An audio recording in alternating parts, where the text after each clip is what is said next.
Above the planet's north sits the great mobile colony of New Nibiru. The main massive dome is the size of Canada, and it houses the capital, Bumansa. 5 extra domes that are the size of Germany surrounds and are attached to it, housing the residential districts Banza and Gumba, the agricultural district Mulio, and the military district Liza. The capital's skyscrapers rivals those of Shanghai and New York City. Businesses and enterprise thrives in many sectors of the district. Farms in the agricultural district are busy as usual, extracting alien meat and cloth for its population. The 50 million Niborians enjoys its peace with each passing century. But the peace is fractured to what had happened 1 year ago. The Kuyo Dome sits in the middle of the capital. Its events ranges from sporting events, competitions, or political and judicial conferences, the latter of which is being held. Inside, 70,000 onlookers watches in attendance. Sitting in the royal chair, Emperor Rim Damsey rests his hand on his fist, watching the trial unfold. In front of him, the councils of the government watches as well. The prosecutor Devan Dumka paces back and forth. Standing in the center is Commander Thel Domuni, head down, not staring up at either the council, the judges, or the emperor. There is only one water fleet. Deval stops in place. Only one? Yes. I counted over Verti. The prosecutor shakes his head in disbelief. In the audience, Thel's parents, Vel and Mie, looks on, unknowing what will happen to their son. Standing behind the commander at 50 feet, Commander Vin Chami shifts her eyes to her lifelong friend. So, these Verti ships were able to damage the Requiem, and the battlecruisers Might and Guide were crippled by human intervention? Yes, that is what was reported. A murmur stirs within the dome. Judge Tom Mivak stands. Then answer me this. What was the reason that led you to this planet in the first place? Domuni lifts his head. As instructed, we were searching for Zero when we were struck by an unknown blast over the Red Planet. We followed the cause and it led us to here. And when you saw this planet known as Earth, were you blinded by its beauty? I was, and I was more stunned to find life on the planet. All right, what did you do next? I followed the protocols as accordingly. Mivak sits and Judge Sui Falu stands. Indeed, you followed protocols, but what did you do after that? The crew and I encountered the first human inhabitants, one of which was responsible for firing at our ship. He had apologized for his actions. Well, that we know, but let's look at this report sent by the Requiem. A hologram full of documented reports by the ship's AI is on full display in front of Thel, the judges, and the Emperor, and a larger one in front of the audience. According to this report, you spoke to the humans with diplomacy, very good. However, you made a discovery that Earth's technology is very similar to ours, yes? Correct. But then you decided to attack, without provocation. That is a slight error. We made the discovery that Zero is on the planet, but we did not know where it was at first. Maybe so, but it states that you made a decision to launch TO Mark II, a machine designed to eliminate Zero and was undergoing testing, mind you, into combat, once again with no provocation. Because I didn't know what was going to happen. And to make matters worse, after 2 grueling battles, TO was destroyed by the planet's monsters. The machine was out of control and was killing us all. Thel's outburst causes the council and the audience to stir. Dempsey raises his hands, silencing all within the dome. I understand that you acted irrationally. However, the way in which TO was destroyed, these Earth creatures, what the humans call the Guardians of Earth, their individual speed, strength, and power were on par with our mech. But once I learned that the 3 gained more power, it was already too late. A wave of anger floods the dome. Members of the council are in disapproval. 2 of them look at each other, with one shaking her head. Vin can only look down and sigh to herself. The Niborian knight, Voltaka, standing 7 yards away, rolls his eyes. How disappointing. Judge Zal looks behind him directly at the Emperor. My lord, I believe this has gone on long enough. You must make a decision on what to do with him. Dempsey gestures to him to say no more. Rim stands to his feet, prompting all of his people to fall silent. Thel Domuni, you are one of the greatest fleet commanders that our race has ever seen. Your bravery, determination, and quick wit saved us from extinction. That is a legacy that we all should remember. He takes in a deep breath. However, because of your actions on Earth, it is being overshadowed. You managed to engage in diplomacy, but you drove yourself into madness and blind anger. Your inept decision to release Teal incompleted. Your inability to find Zero within the first 3 days, and the lack of knowledge of this world beforehand, all of which are classified as one, a colossal failure. Thel's face becomes disappointed. His head lowers in shame. A member of the council stands to his feet, fist in the air. Nay, it was the act of heresy! The crowd roars, agreeing with the counselor on his word. Dempsey raises his hand, bringing everyone back to silence. He lowers his arm and darts his eyes back into Domuni. Now, there is something else that the prosecutor didn't mention yet. The hologram switches to the Earth's map and pinpoints the Guardians of Earth, Godzilla, Gamera, and King Bowser's locations in different parts of the world, on Mikurojima, in London, and in Kubtropolis respectively. The Guardians of Earth and the human militaries are keeping a watchful eye on Zero, located here. It marks the spot where the kaiju is, inside Mount Mahara. And it looks like the Leviathan is much closer to the beast than the other two. Even so, we should not argue against their decision. We should respect it. The holograms disappears. My lord, I realized my mistake, and I am willing to take responsibility for what I have done. Very well. Let us hear what the council decides. Members of the Royal Council of New Nibiru stands to their feet and chants one word, CLE, torture. So it shall be. I shall take it upon myself to address the humans firsthand. I will see to it that a negotiation is made. And as for you, Domuni, Vinantaka approaches the commander from behind. Until you breathe your last breath, the title of heretic will remain. Thel nods. He turns and walks away from the leaders of the government, with the fleet commander and Niborian knight following him. May 14th. In the Boonsva prison in the military district, Thel Domuni, stripped of his Navy uniform and clothing, gets electrocuted, burned, and whipped. To him, it is a worthy punishment. Some would be grateful or merciful that torture is a better alternative than death. To Thel, it is the deserved pain that he can never shake off. The next day, he sits in his prison cell, never to say a word. Rim Dempsey's government hacks into the television and radios of planet Earth. He is currently communicating to the humans.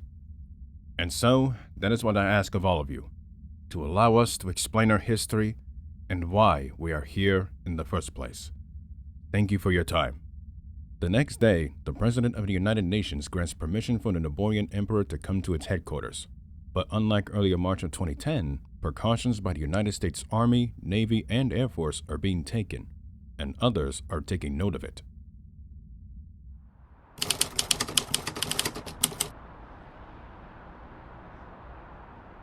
Within the streets of downtown Manhattan, the 42nd Infantry Division of the New York Army National Guard are armed and ready.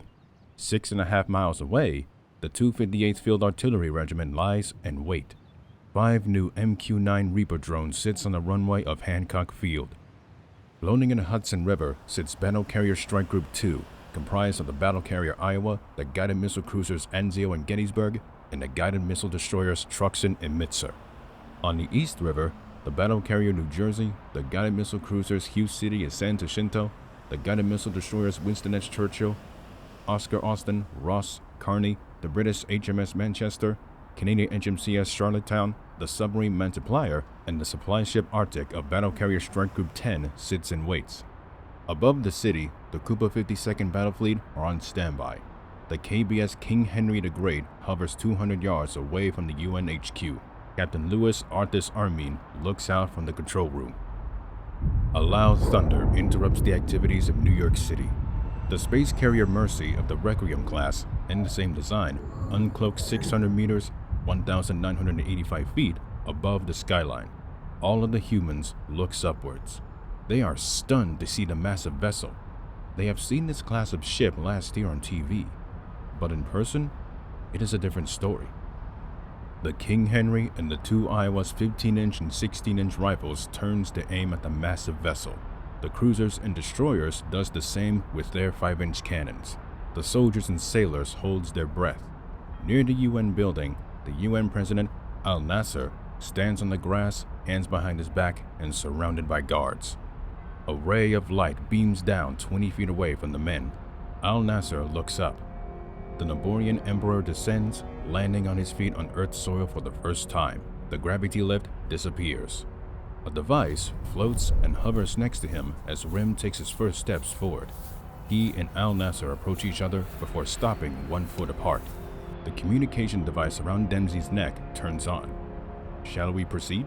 He speaks native Niborian, but to others' ears, he is speaking their language. Of course. Please, follow me. The two beings heads towards the building. 10:20 a.m.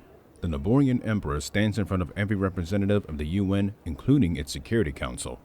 The United States, the United Kingdom, France, the Russian Federation, and the People's Republic of China. Even from standing near the podium, Dempsey can feel that the atmosphere is suspenseful. He takes in a deep breath and places his hands on the wooden frame of the podium. Allow me to introduce myself. I am Rim Dempsey, the Emperor of New Nibiru. I am speaking to you by my Arcano translator. It can translate what I am saying to your respective languages, so I hope this will help things much more fluently. Now, on to the business at hand. Many of you, or the overwhelming majority of you, believe that we, the Niborians, arrived on Earth to invade and even colonize your society. On the contrary, our motives are much different than what you believe. We came to this planet to find and eliminate the creature known to us as Zero, but known to your planet as Ghidorah. Murmurs erupts in the massive chamber, but the Emperor continues. Allow me to explain. He snaps his fingers. The floating device gets in front of him. A projection pops out, showing a hologram for all to see. Footage plays of Rim's home planet. It was 50,000 years ago when Zero was born. Many years later, we came into existence. Over the years, we have lived in coexistence. From invasions by other life forms to a parasite, we have prospered. But things changed when my older sister became Empress. Our royal family had something equivalent to an Earth guard dog, in which it was a creature named Gigan. But it turned corrupted and it had to be put down. And Zero was the beast that killed it. Out of revenge and jealousy, the Empress began a program of creating mechs to battle and duel. Once more is that she turned many of the younger generation against Zero. Mockery and blanket denial of their existence led to the beast killing 1/4 of our population. Many UN members whisper to themselves of the footage that they are witnessing. TO Mark I was created and banished Zero to the mountains on the other side of the planet. But, as the date will show you, on June 8th, -12,000 BC, they returned more terrible than before. Thanks to the heroics of Thel Domuni and his comrades, we managed to escape. But our planet did not survive.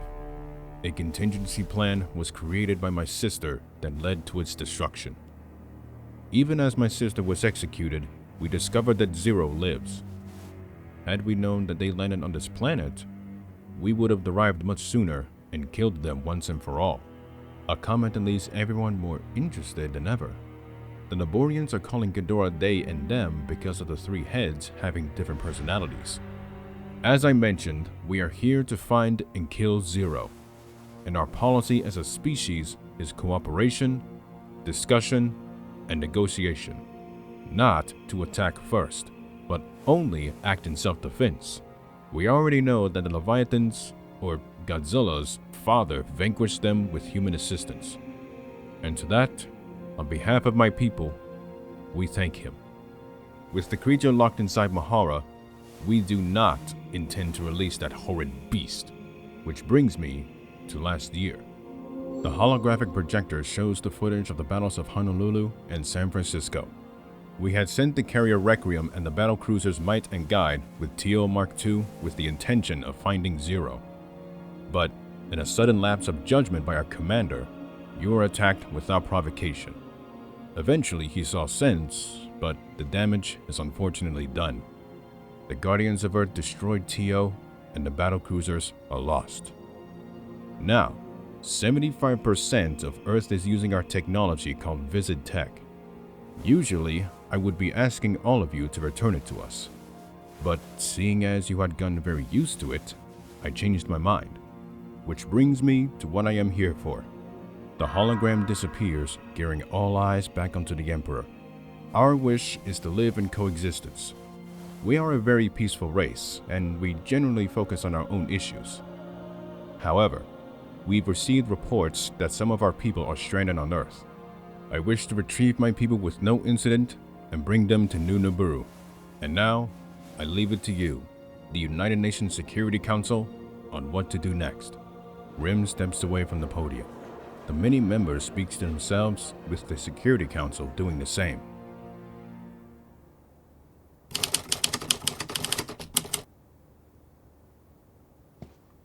President Al-Nasir approaches the Niborian Emperor with a stack of papers in his hand. Dempsey himself sits near a table as the human hands him the stack. Your Majesty, what this is a document with the Security Council's decision. On the condition of living in coexistence between Niborians and humans, you are not allowed to attack unless provoked.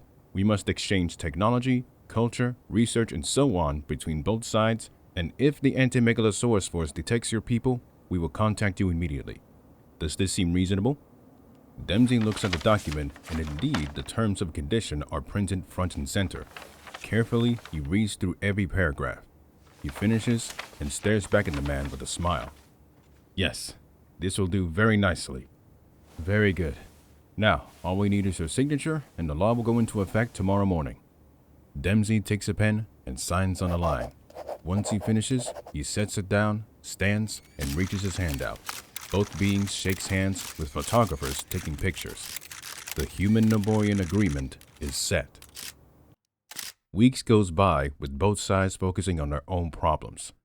As they do, culture, literature, art, music, language, history, and even fashion are shared. Business suit and casual wear is introduced in new Niborian clothing stores on December 8th to great fanfare, while Niborian clothing is introduced in human stores to much curiosity. On the economic side, Niborian businesses expands and thrives through the American and Japanese motto. On the political side, it becomes a lot more structured. January 3rd, 2012. A Niborian parliament, the Royal Parley, is introduced in the capital, officially turning the empire into a constitutional monarchy in the same way as the UK and Japan. A prime minister is elected, and he or she runs the government and the military, with the emperor restricted to introducing policies as well as handling domestic and foreign matters. Many sightings of some Niborians were known, and as expected, they are retrieved and transported to New Nibiru. However, an issue arises with each later returns, concerning the government immensely.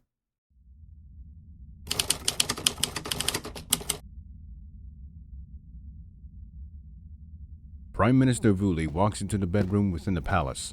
He stops in front of the emperor, whose back is facing him. My lord, have you seen the reports?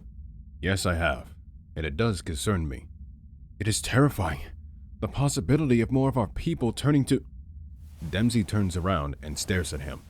I am aware of such possibility. More heretics because of what they have been told. What do you suggest we do?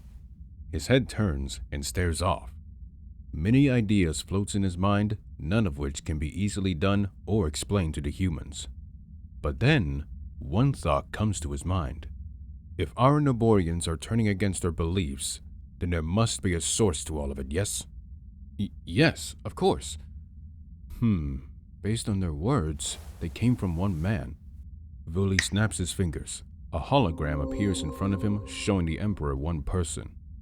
His name is Ivan Julius Robotnik, a Polish-American who is the current leader of Mobius, the former Danish territory of Greenland. His government seems to have the same philosophy as their politics. Dempsey brushes his long hair back and lets out a light sigh. It is always politics. How tiresome. Actually, what do they even follow? That I don't know. But it is so concerning that even other countries are paying attention to them and the Empire of Red Mongolia. Rim raises his eyebrows, surprised. An alliance? So if one is attacked, then... I'm afraid so. But what should we do about these new heretics? An idea comes to the Emperor in seconds. Before I make my decision, I request the presence of two. 3:00 p.m. Two guards walks down the hallway. In the middle, walking with them, is Thel himself, charred and scarred by the constant whipping on his back and front. I guess the time has come. I'm surprised you can still walk, heretic. Bah, don't waste your time. He hasn't said a word in almost a year. Looks like he knows his place. Yeah, and it looks like the Emperor will finally decide his fate. I'm sick and tired of him running our cell. But even with that title, he is still respected and visited. Why? Gyna and Smooey would not understand, even if Thel told them. The three approaches a pair of doors. They open, allowing them to enter.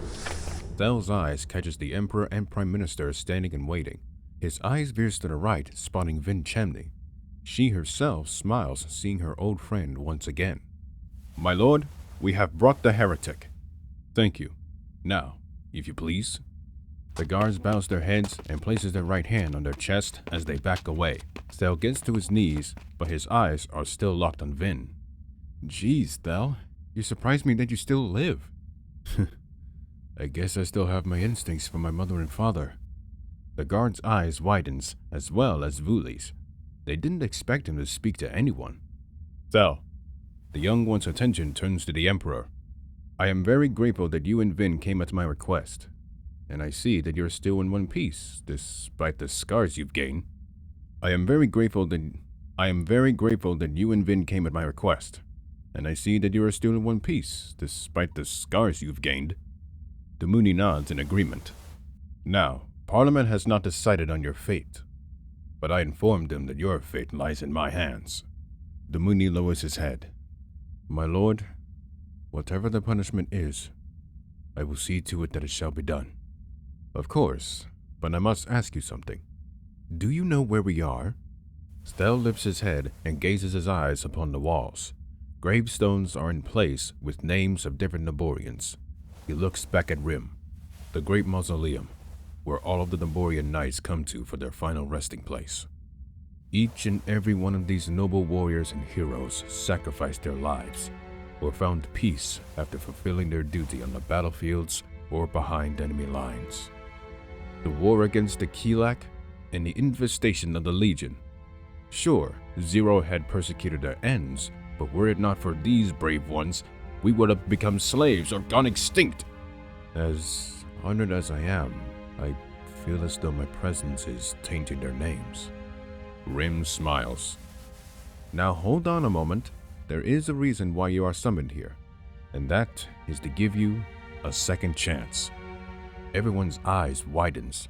Thel lifts his head, Vin smiles, but Vuli and the guards are perplexed. But, my lord, what has gotten into you? You're not suggesting that Domuni become a Niborian knight, are you? The Parliament will... Parliament had argued on this very same topic.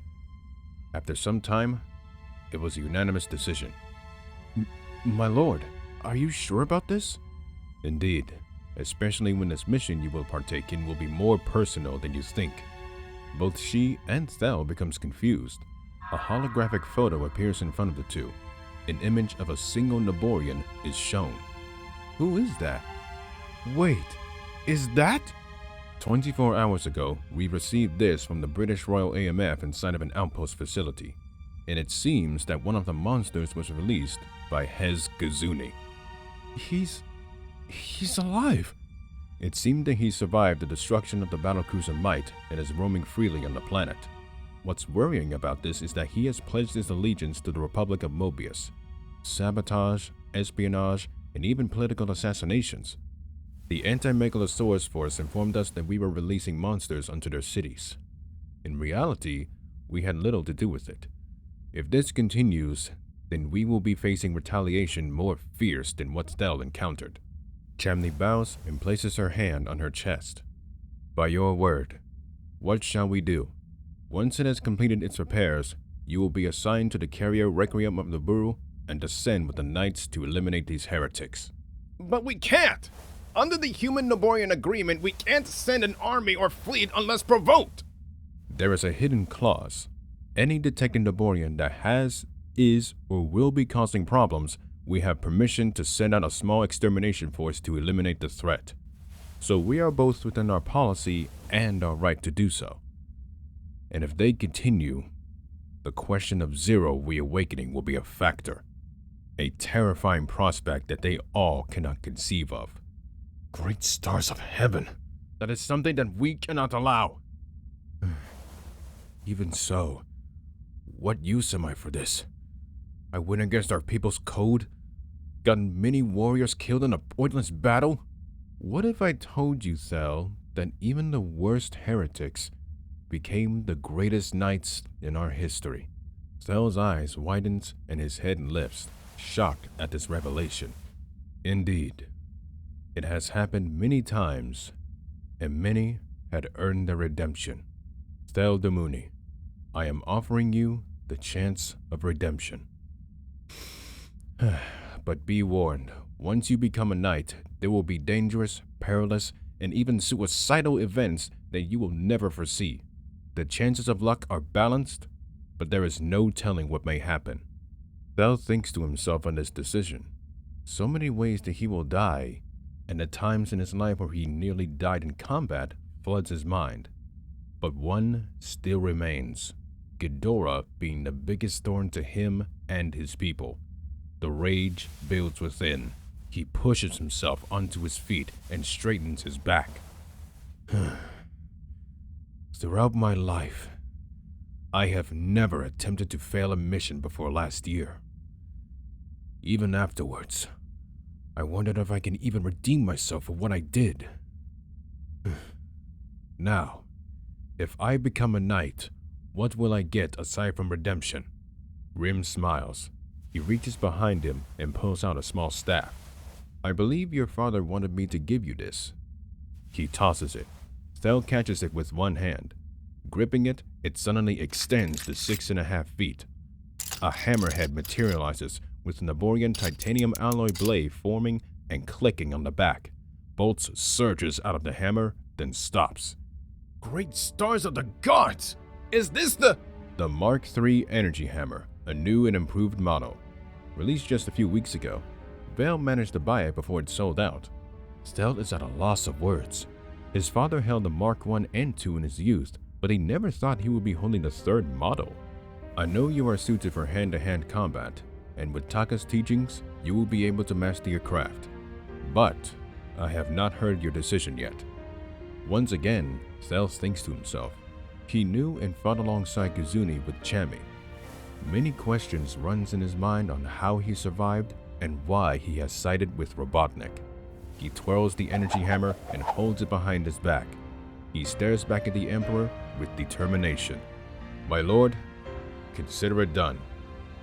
These heretics will be silenced, whatever the cost.